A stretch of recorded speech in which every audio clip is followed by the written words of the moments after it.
Čo robil Američan, Španiel alebo Brit posledných 400 rokov hociakému Černochovi, ktorého našiel?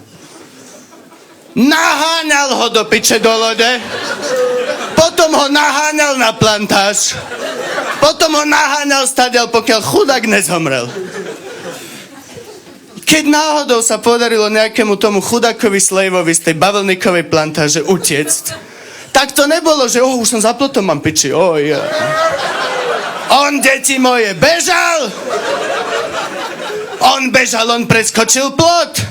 Bežal cez trávu, vysokú trávu. Uvidel jazero, preplával jazero. Čo sa mňa týka, tak utekajúci slejv bol prvý triatlonista.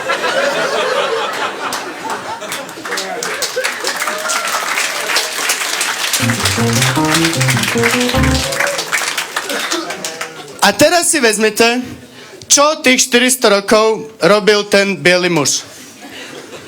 Sedel na riti a mal masívne v piči. Nebežal, nič nerobil. Uteká ti typek. Mám piči, mám plnú loď ešte takých, ty kokos. A to bolo masívne. Ten Černoch, keď bežal, tak tam nebol žiadny kokot agitovaný, že tu máš moju vodu s fľašou.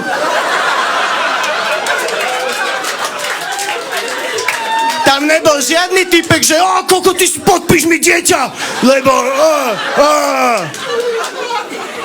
My sme proste horší.